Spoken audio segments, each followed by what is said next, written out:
Bem, gente, primeiramente eu quero pedir desculpa a vocês por qualquer incômodo e contratempo nessas ocasiões de recebimento de pessoas de fora e batismo. Realmente tem sido uma experiência para a gente altamente alegre e estressante. E se você presenciou o caos dessa manhã e quer ver coisa pior, vem à noite. A nossa comunidade esse ano recebeu aproximadamente 200 novos membros.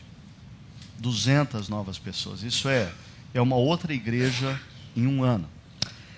E eu confesso para vocês que esse ano, com 200 novas recepções, gera em mim um sentimento bem paradoxal que eu queria compartilhar com vocês antes da mensagem e depois pontuar uma coisa muito importante para vocês. Porque desde o ano passado, 2011, internamente nas nossas estruturas que funcionam não só de domingo, mas de segunda a segunda, a nossa comunidade sofreu assim um grande baque, devido a problemas pessoais e saídas de obreiros. De certa maneira, nós assim vínhamos construindo uma estrutura há 4 anos e essa estrutura simplesmente desabou. E nós entramos esse ano internamente catando cacos e tentando dobrar expediente de quem está aqui internamente, e tentando adaptar o que um faz, o que o outro faz. E talvez no ano em que estruturalmente, vocês não percebem isso, graças a Deus, mas que estruturalmente, internamente, nós nunca estivemos numa situação tão caótica. É o ano em que eu nunca vi isso acontecer. A comunidade recebe 200 novos membros. Por um lado, isso para mim confirma algo que já é sabido de todos, mas a gente às vezes costuma esquecer, que quem está fazendo a obra não somos nós, mas é o Espírito Santo de Deus. Por outro lado, eu confesso, me dá desespero, porque se a estrutura está caótica hoje, imagina com mais 200 pessoas para serem servidas.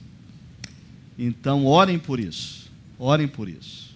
Eu diria que a nossa comunidade vive um momento assim, eu diria que internamente delicado, precisando tomar decisões, procurando ter sabedoria para a gente se reestruturar diante de tudo que está acontecendo, para que a gente não se acomode, para que a gente não queira ser mais uma igreja, porque essa é a tendência. Chega num momento, as pessoas começam a dizer, mas já não está bom? Por que agora a gente não fecha as porteiras assim e a gente começa a viver feliz para sempre entre a gente? Só que daí a gente perde a razão de ser da própria igreja. A igreja existe para os de fora. E a gente tem vivido nos últimos 11 anos essa experiência. E eu vou falar um pouquinho dela já já. Mas a outra coisa que eu precisava pontuar, e eu acho que é uma excelente oportunidade para se pontuar isso, é o seguinte. Eu não acredito em igreja grande. Igreja grande começa a se tornar um conglomerado de pessoas que estão tentando se esconder de Deus, por incrível que pareça, né? Elas conseguem, no meio da multidão, se esconder de Deus, pensam elas, né?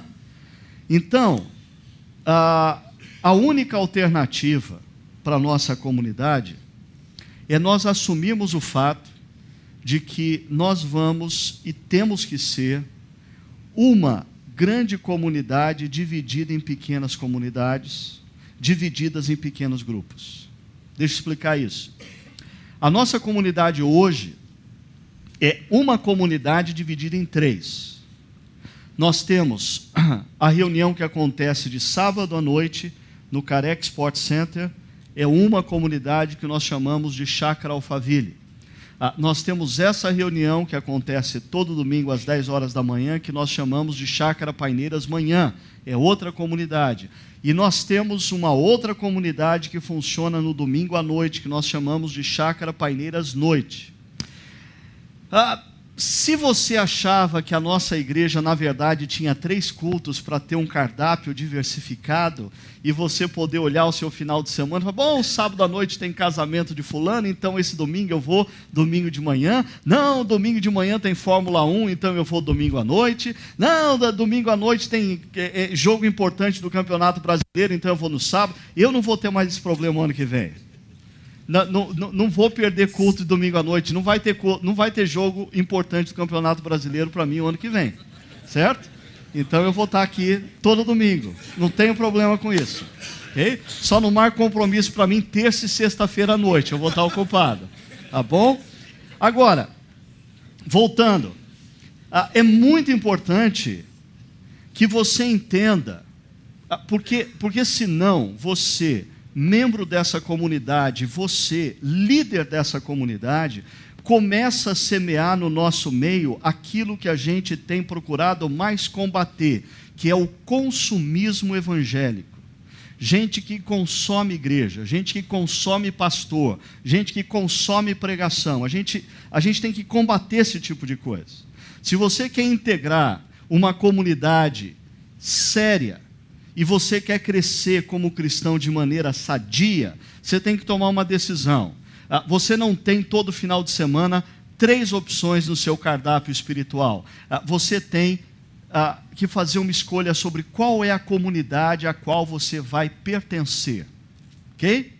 Tem uma outra grande vantagem de você participar de uma comunidade grande que tem 3 comunidades. Olha só, você pode pertencer a uma comunidade, por exemplo, essa daqui, e pode servir intensamente numa outra. Por exemplo, se você cuidar das crianças no domingo à noite, você nunca vai perder um culto, porque o seu culto é domingo de manhã.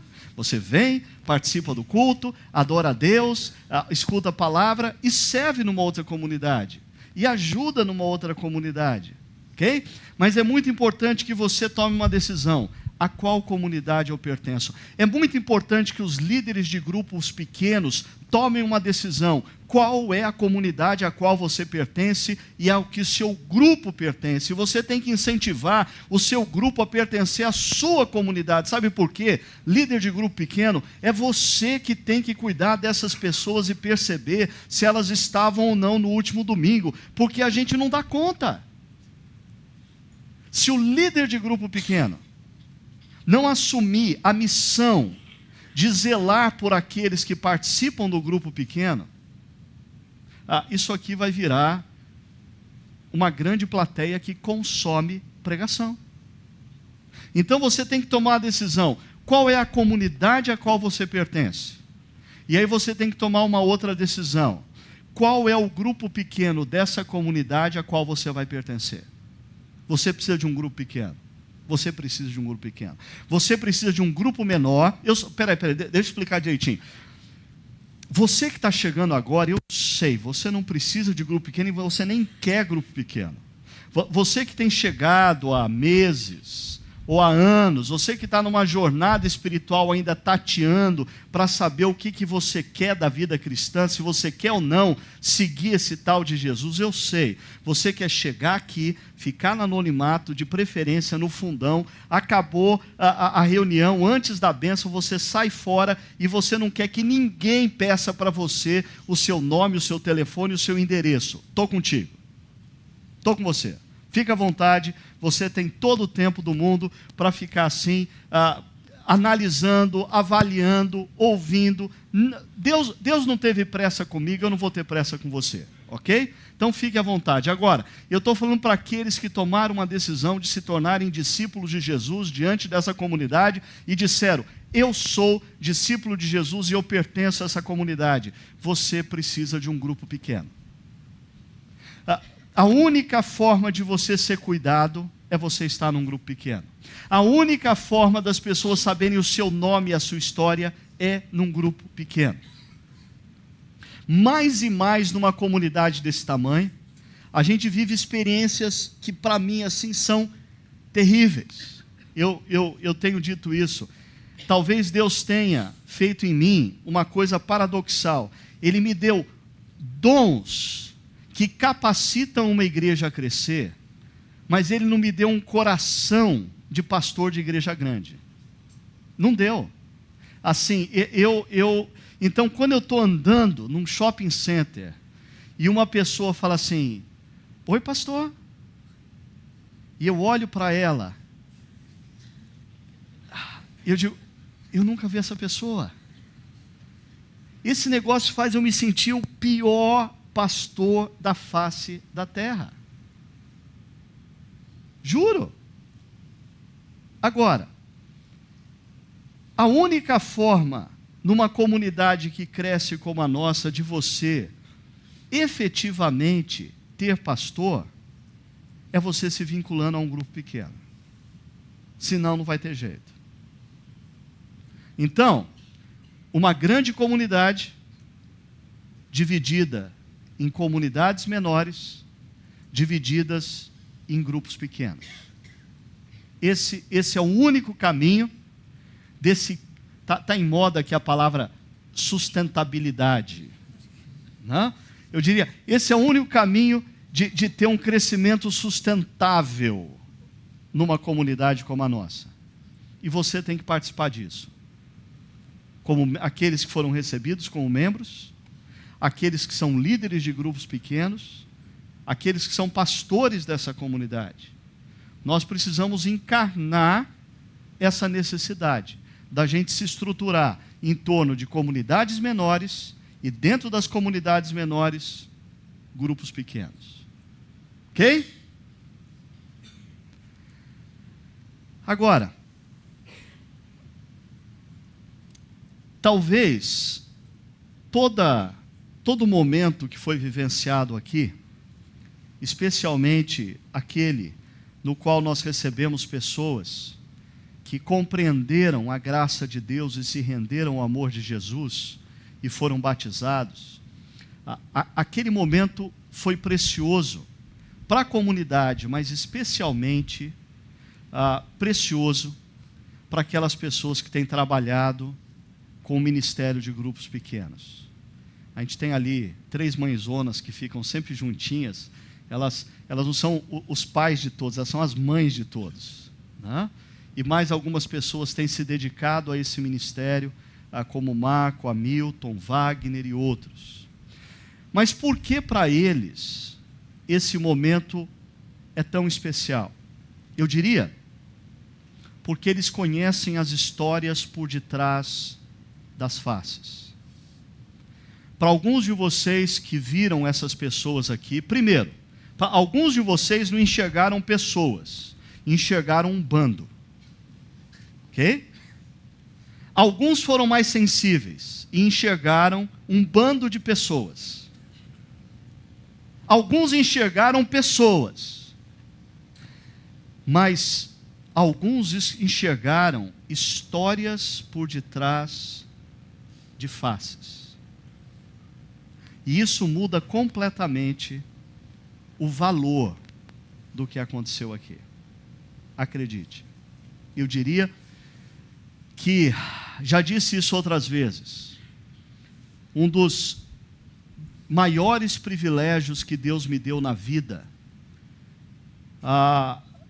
participando da plantação de uma igreja como a Chácara Primavera, foi a oportunidade de ver a igreja nascer e crescer, mas especialmente nos primeiros anos, ter a oportunidade de conhecer as histórias das pessoas que chegavam. Isso faz toda a diferença. Alguns de vocês que estão aqui há mais tempo, vocês não são face para mim. Vocês são histórias. Histórias nas quais eu vi a graça de Deus se manifestando. Eu vi gente chegando aqui quebrada pelas mais variadas circunstâncias. Eu vi gente chegando aqui com um casamento à beira do divórcio. Eu vi gente chegando aqui distante de Deus. Eu vi gente chegando aqui cética, dizendo: eu não creio em absolutamente nada do que você prega. E eu disse: por que você vem todo domingo então? Porque eu gosto de ouvir gente que acredita no que fala. Eu falei: tá bem, fica à vontade. Só que hoje essa pessoa é alguém que acredita no que eu acredito. A graça de Deus transformou a história deles. Deixa eu mostrar um vídeo para você que fala um pouquinho disso. Por favor, o som.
É muito interessante se você começa a conceber a comunidade cristã não como uma instituição que precisa prestar serviços a você,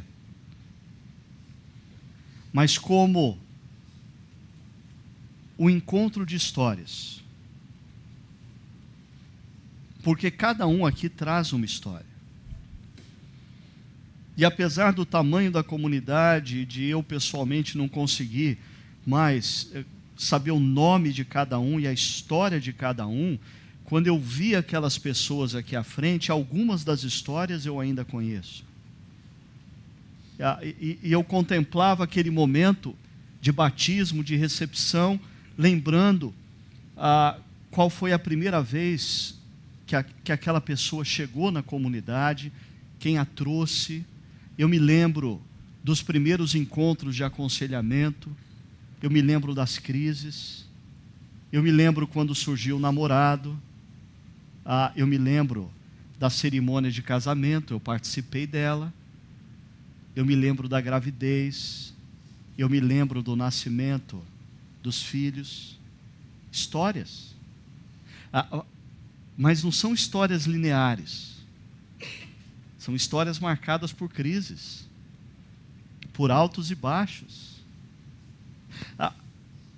Nós, como Chácara Primavera, a gente precisava perceber que aqui existem diferentes histórias com uma única experiência em comum: a compreensão da graça de Deus, o impacto gerado pela mesma em nossas vidas. As nossas histórias são diferentes. Cada um de vocês traz marcas de batalhas, de guerras.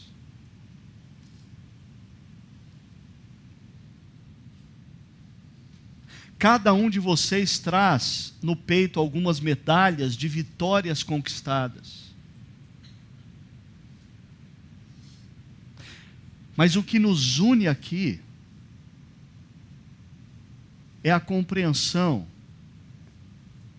da graça de Deus nas nossas vidas, que tem nos sustentado através das lutas, das adversidades, que tem nos dado algumas vitórias, que tem nos encorajado diante de algumas batalhas, e essa graça que tem nos transformado de maneira misteriosa.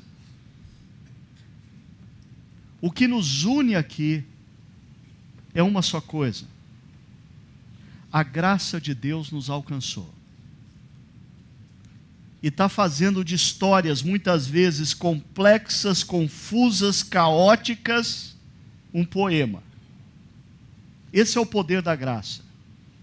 A graça de Deus tem o poder de transformar histórias complexas, caóticas, que quando a gente olha diz assim, isso aqui não tem mais jeito. De repente a graça de Deus, lá no final da história, transforma aquela história numa poesia. Essa semana mesmo eu conversava com uma pessoa muito querida, uma dessas pessoas que Deus me deu o prazer de conhecer a história dela. E ela contava do seu momento atual de vida. E quando ela começou a contar a série de problemas que ela está atravessando nesse momento, e depois de uns 30 minutos ouvindo, eu disse para ela assim, olha, eu não tenho absolutamente nada a te dizer, eu não tenho conselho nenhum para te oferecer. A minha conclusão do seu momento é o seguinte: você está precisando de um redentor. Você está precisando de um salvador. E esse redentor e esse salvador não sou eu, nem você. É Cristo. A graça de Deus através de Cristo está redimindo as nossas histórias caóticas, confusas, complexas. Basta a gente se expor a essa graça e deixar que essa graça faça a obra em nós. Um grupo de pessoas da cidade de Colossos no primeiro século que deixou essa graça fazer diferença, se tornou uma comunidade cristã, e o apóstolo Paulo e seu filho na fé Timóteo, escrevendo essa comunidade cristã, diz assim: sempre agradecemos a Deus, o Pai do nosso Senhor Jesus Cristo, quando oramos por vocês, pois temos ouvido falar da fé que vocês têm em Cristo Jesus e do amor que têm por todos os santos, por causa da esperança que lhes está reservada nos céus, a respeito da qual vocês ouviram, por meio da palavra da verdade, o evangelho que chegou até vocês. Por todo mundo, este evangelho vai frutificando e crescendo, como também ocorre entre vocês, desde o dia em que o ouviram e entenderam a graça de Deus em toda a verdade. Esse texto curto, ele nos apresenta pelo menos 3 marcas inegociáveis de uma comunidade formada por homens e mulheres impactados pela graça. Olha lá. Primeira marca, confiança total na pessoa e na obra de Jesus. Paulo diz, eu sempre agradeço a Deus porque eu tenho ouvido falar da fé que vocês têm em Cristo Jesus. Paulo estava ouvindo falar não da fé que eles tinham, na potencialidade deles, não da fé que eles tinham, no potencial financeiro que aquela comunidade podia ter, não fé, não na potencialidade dos dons e talentos daquela comunidade.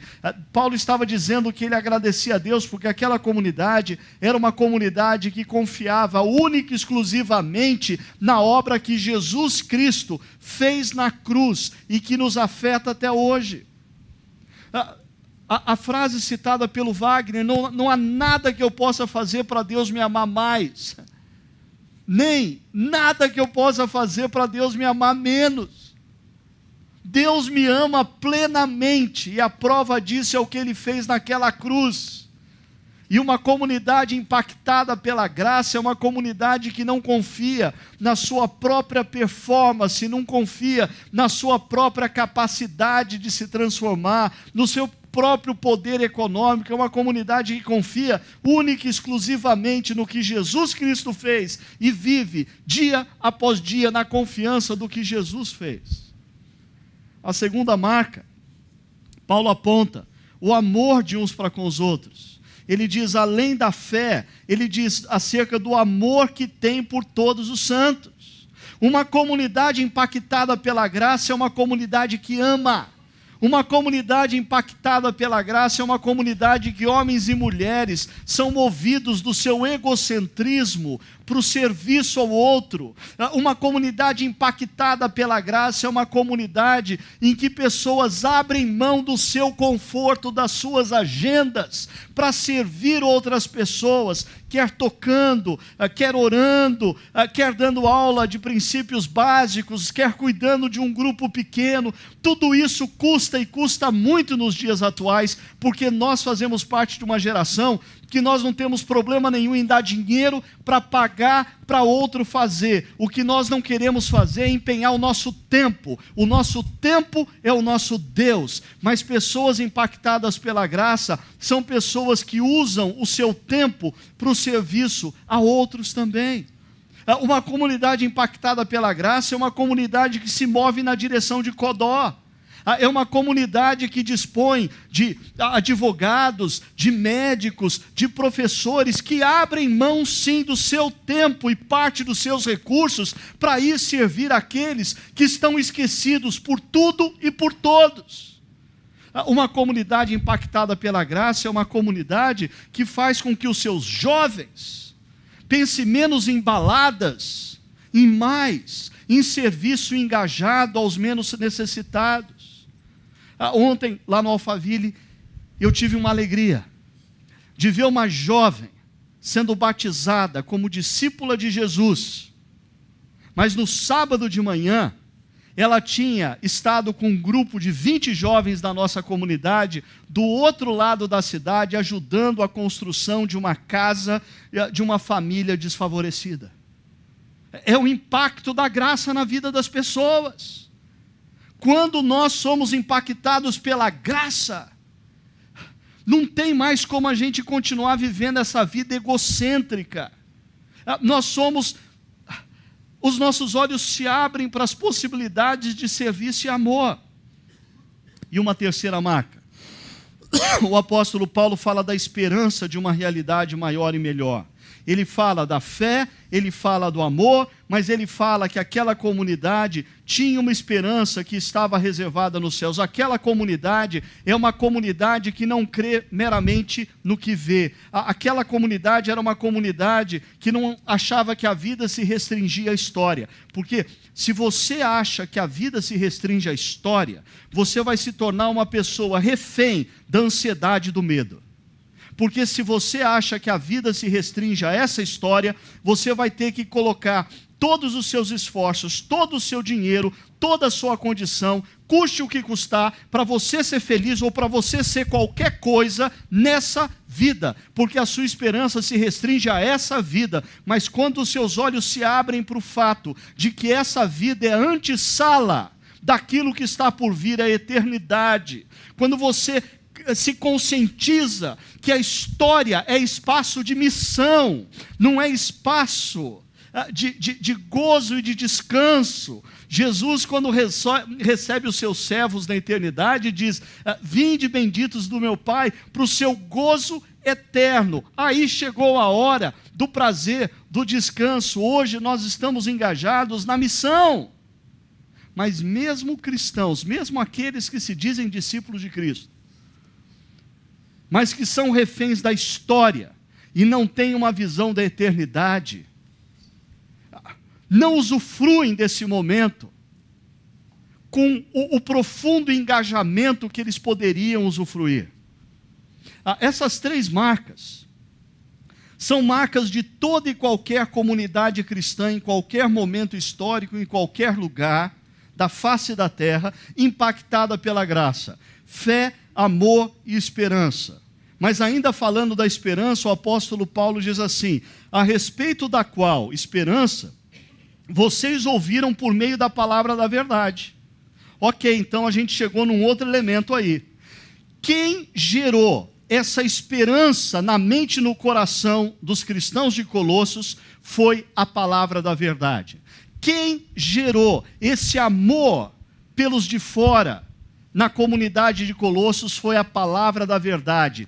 Quem gerou a fé única e exclusiva no que Jesus Cristo fez foi a palavra da verdade. Como Paulo define palavra da verdade? Veja a frase seguinte: o evangelho que chegou até vocês. Evangelho. A palavra grega evangelho significa unicamente boas notícias. De onde vem esse termo evangelho na cultura grega? Quando o exército de uma cidade saía para guerrear contra outra cidade, quando aquele exército vencia, ele enviava um mensageiro, e aquele mensageiro voltava para a cidade de origem, e quando voltava para a cidade de origem, ele entrava pela rua principal, anunciando o evangelho, a boa notícia. Qual é a boa notícia? A cidade havia vencido a batalha. Quando Jesus diz para os seus discípulos: agora anunciem o evangelho, o que ele está dizendo? Vocês devem anunciar aos seus amigos, aos seus parentes, aos seus vizinhos. Você precisa dar para eles uma boa notícia. E qual é essa boa notícia, essa grande notícia? Primeiro, Deus está muito mais interessado em você do que você pode imaginar. Segundo, a prova disso é que Ele entrou na história e morreu naquela cruz para pagar toda e qualquer dívida que te separava dele. Terceira parte da grande notícia: Ele me mandou aqui para te contar isso e para te convidar a voltar para os braços dele. Não é uma boa notícia essa? Não é uma boa notícia para você saber que Deus se interessa por você mais do que você imagina? Você sabia disso? Eu não sei por que você veio aqui hoje. Talvez convidado por alguém. Talvez casualmente. Eu já vi muitas casualidades como essa nesses 12 anos. Mas de repente a pessoa descobre que na verdade a sua vida faz parte de um plano de Deus, e Deus queria falar algo para ela nessa manhã. Ele está muito mais interessado em você do que você possa imaginar. E Ele te quer. E Ele está convidando você a se render no amor, ao amor dEle que foi oferecido naquela cruz em Jesus. E quando você se rende a esse amor, você se torna discípulo daquele que te conquistou, não pelo poder, não pela força, mas te conquistou por esse amor irresistível, esse amor extravagante. Esse evangelho é o elemento dinamizador das nossas vidas. Esse evangelho, quando entendido e compreendido, é o que faz toda a diferença na vida de um discípulo de Jesus. Olha o que o apóstolo Paulo continua dizendo: por todo o mundo esse evangelho vai frutificando. A palavra grega aqui usada para traduzir frutificando, ela tem a ver com frutos de vida. Está relacionado à transformação. Ou seja, quando nós compreendemos a graça de Deus e nos rendemos ao amor de Deus, nos tornando discípulos de Jesus, sabe o que acontece? Nós somos transformados. Não, eu não estou dizendo que você vai ter que se transformar. Eu estou dizendo que você não tem chance nenhuma. A graça vai te transformar. Se você entender a graça e você se render à graça, você não tem chance nenhuma. Você vai ser transformado. Uma das frases clássicas de Philip Yancey, autor de Maravilhosa Graça, o livro, ele diz: Deus nos ama o bastante para nos aceitar do jeito como estamos. Mas Ele nos ama demais para permitir que continuemos os mesmos. Em outras palavras, Deus te acolhe, te abraça, te aceita nessa manhã exatamente do jeito que você se encontra. Você não precisa dizer para ele: não, Deus, espera um pouquinho, eu quero, mas sabe, eu tenho que arrumar algumas coisas, meu casamento não está muito bem, a minha casa está meio desarrumada, o senhor sabe, eu tenho aquele probleminha ainda de fumar, beber, dançar, sexo, porque tem gente que acha que assim, ser cristão significa não fumar, não beber e não gostar de sexo. Já percebeu isso? É uma visão tremendamente errônea de que assim, cristão é aquele que não fuma, não dança e não gosta de sexo. Eu tenho uma cachorrinha lá em casa, ela não fuma, não dança e não gosta de sexo. Até hoje ela não sabe o que é isso, então ela não deve gostar, né? Quem não sabe o que é, não tem como dizer se gosta ou não. Agora, a minha cachorra não é cristã. Não é. Essa visão errônea de que eu tenho que acertar a minha vida para me tornar discípulo de Cristo é coisa do inferno, do capeta. Porque o convite de Deus para você é: eu te quero hoje, do jeito que você está. Até porque você não tem jeito de dar jeito na sua vida. Deixa Deus dar um jeito na sua vida. Deixa a graça te transformar. Num outro encontro que eu tive essa semana, uma pessoa estava comentando de uma outra amiga aqui da comunidade, mas que eles se conhecem há muitos anos, e o diálogo deles foi mais ou menos o seguinte: os dois se encontraram e estavam conversando. Você se lembra de mim? O cara falou: eu lembro, olha, você era uma pessoa complicada. Ela falou: jura? Mas eu era, né? Ele falou: era, você mudou muito. Você mudou muito. A obra que Deus está fazendo na sua vida é tremenda. A graça tem esse poder de nos transformar. A graça tem o poder de mudar o que a gente pensa, o que a gente sente e o que a gente faz. Se a gente se mantém exposto à graça. Porque às vezes a gente pode até se achar cristão, mas a gente resolveu fechar a vida para fazer da vida da gente o que a gente bem entende. E aí a gente está fechado na mente, no coração e na ação. Agora, quando a gente abre a mente e o coração e a agenda para dizer: Deus, eu quero que a tua graça me transforme, a transformação vem. Uma das histórias clássicas disso é a história de um publicano, Zaqueu, coletor de impostos, fiscal da Receita Federal, que morava em Jericó, estava envolvido em várias questões complicadas. O nome dele saía em algumas reportagens da Folha de Jericó, estava envolvido em algumas CPIs, como gente que estava sendo investigada, e de repente aquele cara que ninguém convidava, ele tinha muito dinheiro, mas ninguém o convidava para a festa de aniversário de ninguém, porque ninguém queria se relacionar com ele. De repente, um dia, Jesus entra na cidade de Jericó, para debaixo de uma árvore que Zaqueu estava na árvore, olha para Zaqueu e diz: Zaqueu, o que você está fazendo em cima da árvore, Zaqueu? Desce daí, eu vou jantar com você hoje. Às vezes a gente é surpreendido por essas coisas. Quando a gente menos espera, a gente descobre o seguinte: Deus veio ao nosso encontro. Não é a gente que foi ao encontro dele. Deus veio ao nosso encontro. E aí, Deus entra na casa de Zaqueu, e o impacto da graça na vida de Zaqueu é tão grande que num determinado momento do jantar, Zaqueu levanta e fala assim: Senhor Jesus, ó, o seguinte, hein? Eu decidi uma coisa. Eu vou pegar metade de tudo que eu tenho e eu vou dar aos pobres.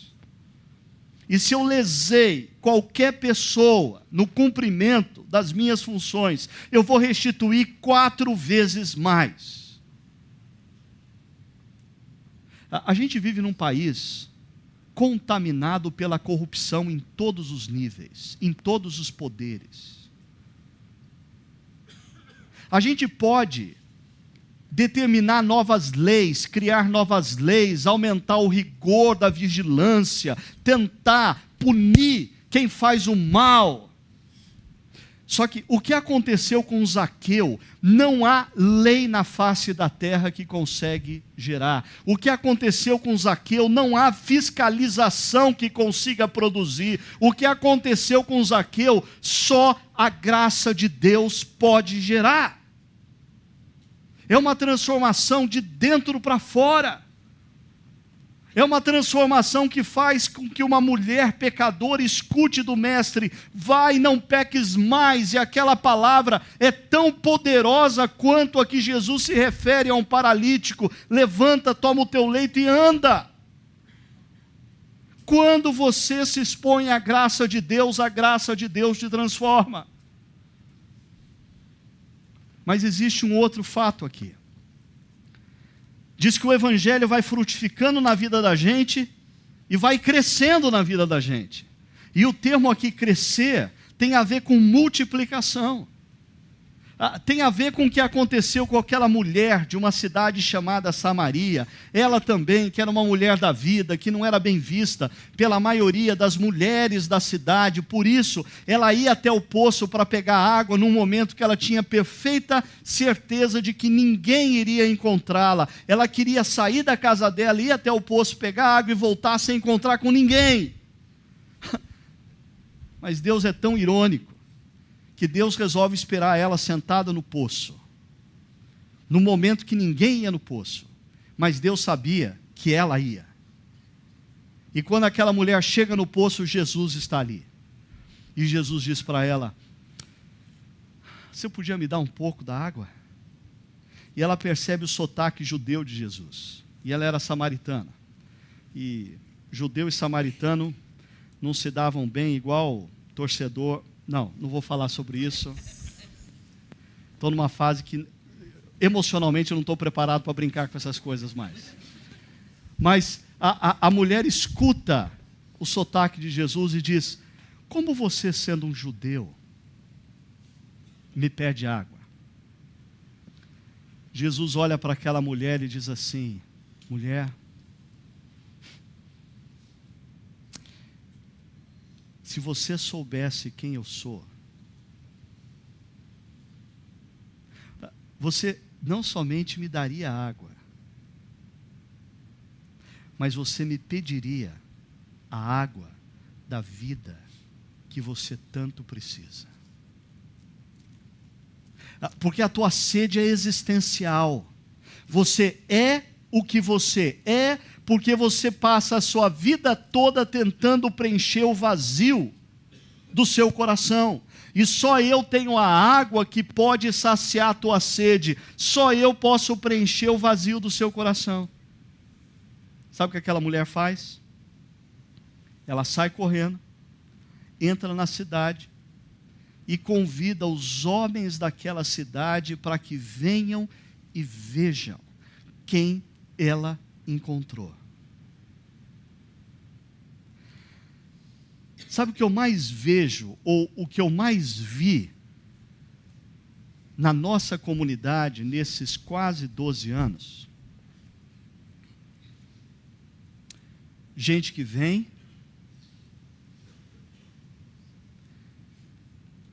escuta acerca do amor de Deus, é surpreendida pelo amor de Deus, se rende ao amor de Deus e no domingo seguinte traz o marido, ou traz o vizinho, ou traz o primo, e aí aquele marido, aquele primo, aquele vizinho escuta acerca do amor de Deus, é surpreendido pelo amor de Deus e se rende ao amor de Deus e sai daqui. Sabe o que eles fazem? Eles trazem um amigo de universidade, o amigo de trabalho, a cunhada.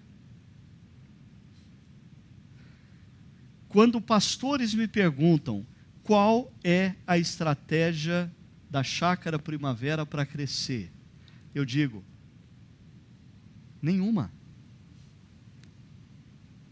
Porque o Evangelho não precisa de estratégia para se multiplicar.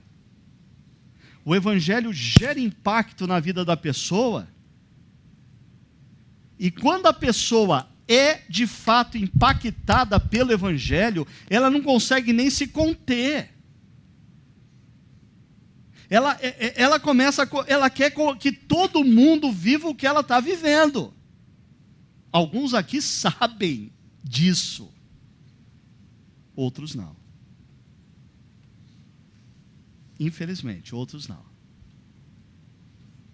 Porque alguns, gradativamente ao longo da caminhada cristã,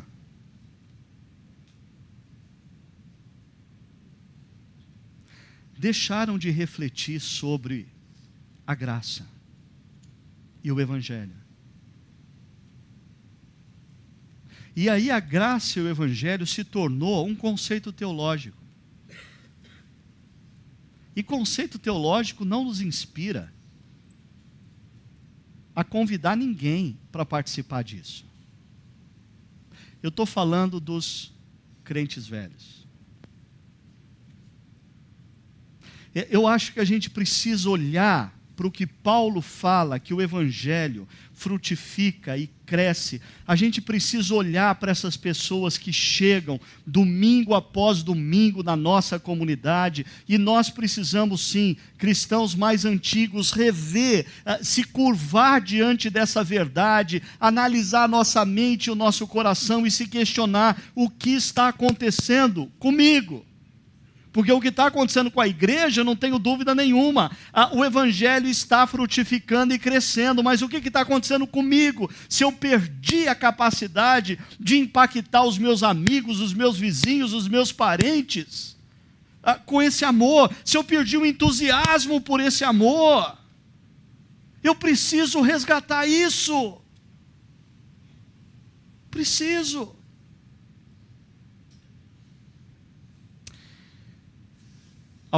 Umas 2 semanas atrás eu ganhei uma foto de presente. O Raul, essa pessoa que está aqui, ó, ele costuma sentar ali onde está o Wagner. Há anos ele senta aí, ainda bem que ele não veio hoje, senão ele ia tirar daí. E o Raul me deu essa foto. E atrás da foto ele colocou a lista da família dele, e eu achei interessante a frase que ele colocou: Deus fez uma obra em mim, por mim e através de mim.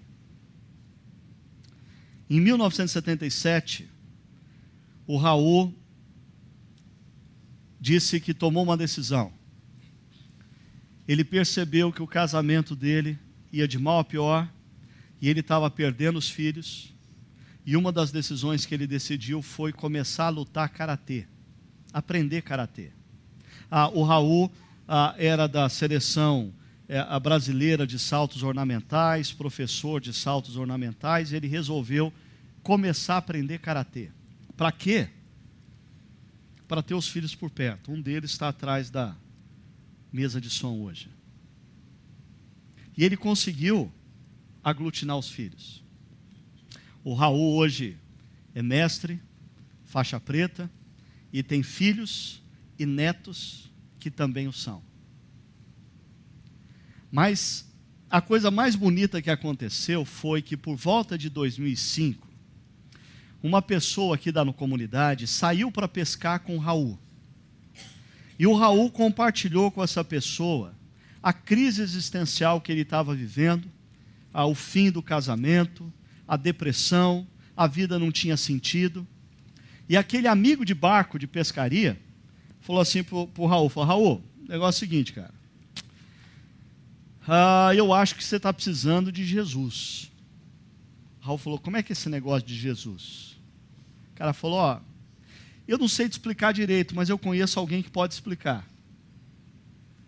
E ligou para mim, e o Raul veio conversar comigo aqui no escritório. Eu me lembro, a primeira vez que o Raul entrou no escritório e compartilhou a sua vida, e eu contei para ele acerca da boa notícia em Jesus, e eu convidei o Raul a se render ao amor de Deus, perguntei se ele queria orar comigo, e nós oramos, ele entregando a sua vida a Deus.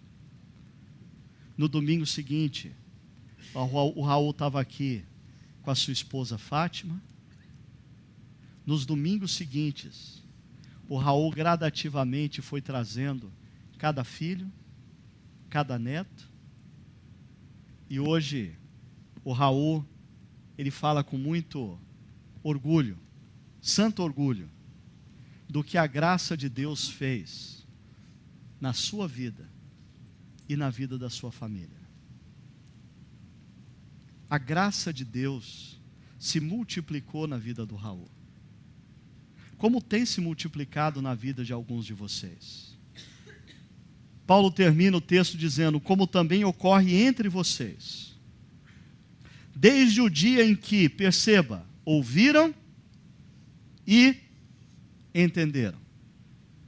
Não basta ouvir, tem que entender. E aqui para mim tem algumas coisas. Primeiro, o seu parente, o seu amigo, o seu vizinho, o seu conhecido só vai conseguir ser impactado pela graça se você falar com eles sobre isso.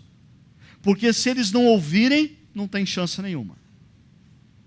Segunda coisa, não basta eles ouvirem, eles têm que entenderem. Então, é muito importante que a gente esteja atento a comunicar a vida, a obra, a proposta de Jesus de uma forma que as pessoas possam compreender.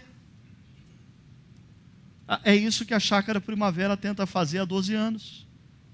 Falar do antigo evangelho, do imutável evangelho, de uma forma que homens e mulheres da nossa sociedade possam compreender. E aí, quando eles ouvem e entendem a graça de Deus em toda a sua verdade, existe transformação e multiplicação. Para você que foi recebido hoje como membro dessa comunidade, eu queria pedir uma coisa para você. Jamais perca de vista, na sua mente, no seu coração, o que a graça de Deus tem feito na sua história. Se alimente disso, de manhã à tarde e noite. Medite diariamente sobre a graça de Deus. E deixe isso transformar a sua vida e fazer de você um multiplicador da graça. Para você que já é membro dessa comunidade e viu novas pessoas chegando, por favor, faço isso com humildade, não querendo acusá-lo, mas querendo ajudá-lo a desfrutar de uma das coisas mais gostosas que existe na caminhada cristã. Está ardendo no coração pela convicção de que a graça de Deus está atuando na sua vida e está se multiplicando através de você. O meu desafio a você, se abra diante de Deus e peça a Deus dizendo, Deus, reaviva no meu coração esse ardor gerado pela tua graça. Eu quero ver transformação na minha vida. não gerada pela minha determinação moral, mas gerada pelo impacto da tua graça. Eu quero ver gente, meus amigos, parentes se aproximando de Jesus como fruto do meu testemunho pessoal, verbal. Mas para você que está aqui visitando, veio logo hoje. Para você é coincidência, para Deus não. Eu queria fazer um desafio especial para você. Queria pedir para você, queria te desafiar a fazer uma oração. Uma oração que vai soar um tanto quanto estranha para os crentes velhos, mas não vamos dar bola para eles não. Vamos conversar entre a gente, ok? A oração é a seguinte. Vou desafiar a orar assim. Deus.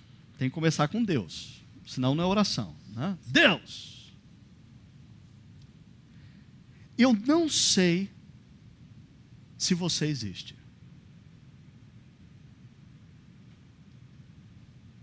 Estranho, né? Deus, eu não sei se você existe. E nem sei se o que esse sujeito está falando é verdade. Mas se o Senhor existe, e se o que ele está falando é verdade, eu quero que o Senhor me transforme. Topa esse desafio?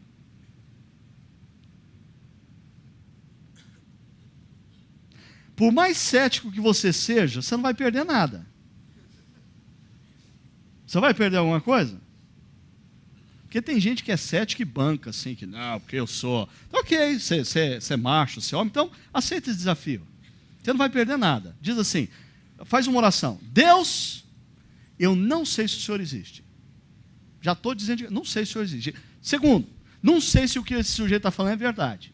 Mas se o Senhor existe e isso é verdade, eu quero que o Senhor comece uma obra na minha vida. Eu quero experimentar isso.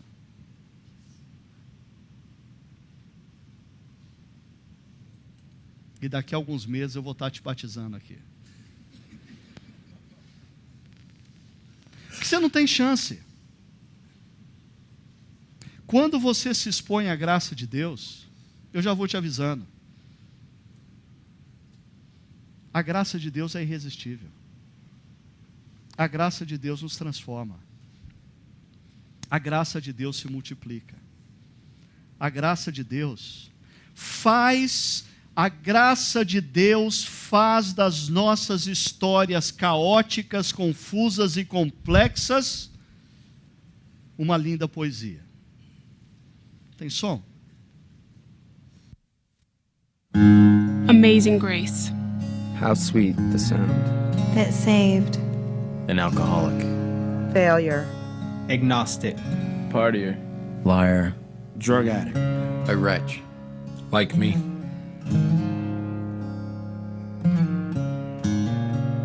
I once was broken, Resentful. Helpless. depressed, Out of control. Abandoned. Selfish. Self-destructive. angry. Confused. Just lost.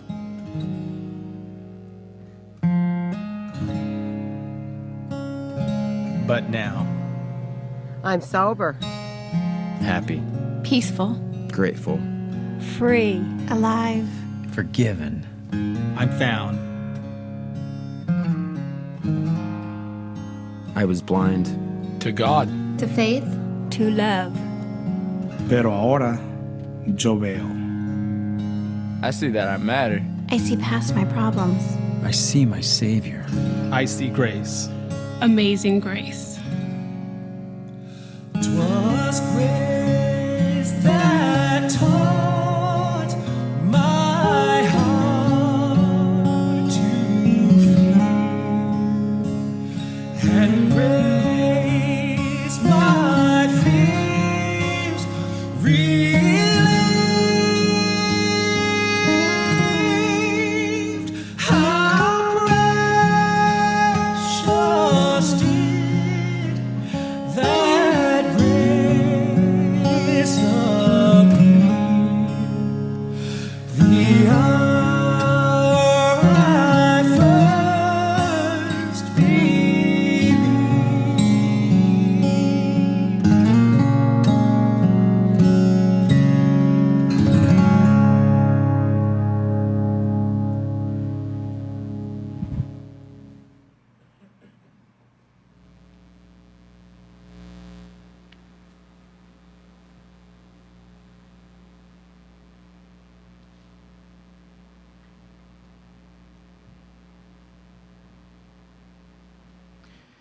No lugar onde você está, feche seus olhos.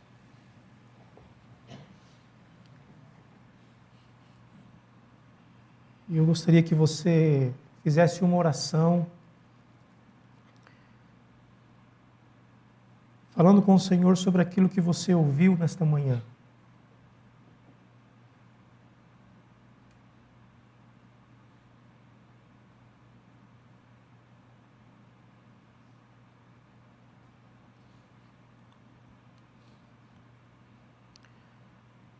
Você que já foi atingido por esta graça.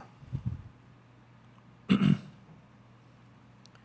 que você tem a dizer ao Senhor sobre isso?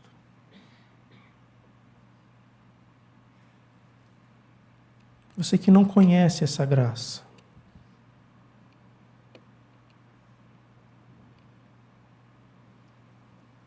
Que tal orar, como o pastor Ricardo falou?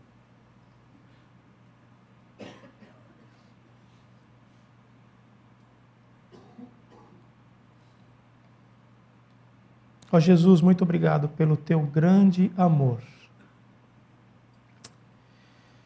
E porque a tua graça nos faz compreender este amor. Nós desconhecíamos, mas o Senhor se aproximou de nós. E como disse aquela mulher samaritana, oferecendo a água da vida,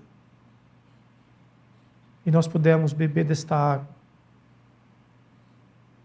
e vermos quão necessitado nós somos da tua graça. E eu quero te agradecer nesta manhã, junto com os meus irmãos, pelo teu grande amor por nós e por esta graça impactar a nossa vida e nos acompanhar no nosso dia a dia.